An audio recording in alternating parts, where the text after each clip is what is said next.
berço de uma das recentes cidades tombadas como um patrimônio mundial da Unesco, anteriormente considerada como nacional, com seu centro colonial preservado e natureza exuberantes. Essa é Paraty. A origem de seu nome vem de um peixe muito pescado na região, da família das tainhas, conhecido como pirati. Os primeiros habitantes da colônia foram os índios guaianazes, cuja etnia foi extinta, mas os primeiros colonizadores foram os navegadores portugueses, que, por erro de comunicação a fim de buscar a localização geográfica, entenderam Paraty. Logo, por esse motivo e por Paraty fazer parte de uma baía, ou seja, um acidente geográfico, foi cedido este nome. Até hoje, há difusão de ideias sobre sua data de fundação. Uma delas é 1531, expedição que tinha como líder Martim Afonso de Souza, e a mais aceita é a de 1596, por Paraty apresentar um desenvolvimento econômico próximo desta época, que tinha como líder Martim Correia de Sá. Além disso, era um ponto estratégico a fim de levar os escravos aprisionados até São Paulo, que, como proposto no Tratado de Tordesilhas, fazia parte de uma das sesmarias chamadas de Capitania de São Vicente. No final do século XVII, começo do século XVIII, um importante ciclo na cidade de Paraty é o ouro. Ele saía da Diamantina e do Ouro Preto, rumava a Paraty e então era carregado em um barco no porto da cidade para ser despachado a Rio de Janeiro. Essa estrada que o ouro percorria no interior da colônia era chamada de Estrada Real, onde Paraty marcava seu ponto zero, que mais tarde não seria usada apenas para o ouro, mas também para a entrada de novidades como vestimentas, calçados e louças. Para percorrer a estrada eram utilizadas as mulas, por serem mais resistentes que cavalos em viagens longas. Nesse caso, uma viagem de mais de 1.200 km de distância. Sendo assim, a estrada se tornou uma rota importante, movendo o comércio da cidade.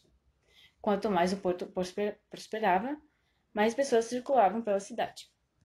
Assim como o ouro, a cana, importante para a produção de açúcar e aguardente, também foi a tendência do século XVIII. Em seguida, o café foi a tendência do século XIX, e como não era produzido em Paraty devido ao seu alto índice de umidade, tornando o clima desfavorável para a sua plantação, era levado ao porto desde o Vale do Paraíba.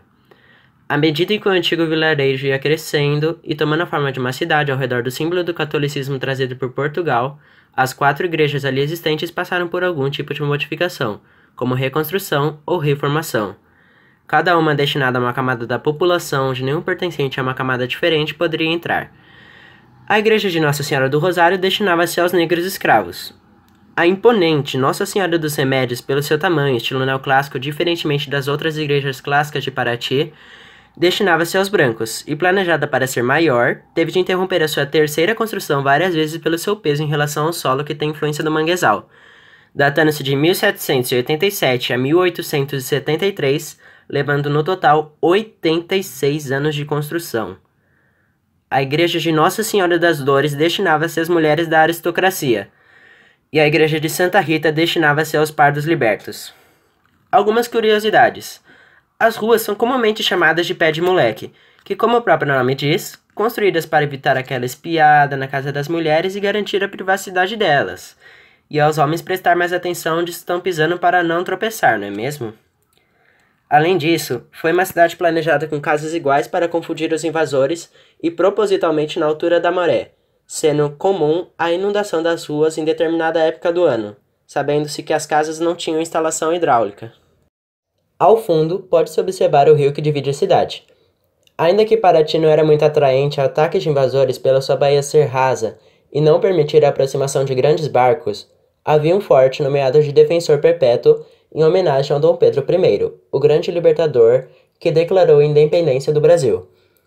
Andando pelas ruas, ainda é possível encontrar uma espécie de paredão de conchas com função calcário que formava um aglutinante com óleo de baleia que era muito caçado. E a casa do bisneto da princesa Isabel, filha de Dom Pedro II, a responsável por abolir a escravidão definitivamente no Brasil, com a Lei Áurea em 1888, devido às pressões inglesas. Em todos os anos, Paraty tem festivais culturais que se assemelham ao Carnaval de Salvador da Bahia e que reúne brancos, pardos e negros. Não importa sua cor de pele ou religião, a única coisa de que sabe-se de fato é que nesta cidade ninguém é tratado com indiferença e que Na cidade não existe mais definições de superior ou inferior, e é por motivos de respeito à miscigenação cultural e arquitetura colonial preservada que esta colônia hoje atrai visitantes de norte a sul, de leste a oeste, ou seja, de todo mundo. E quando vão embora, ficam com aquele gostinho de saudade. Afinal, não são eles que têm o país mais diversificado do mundo.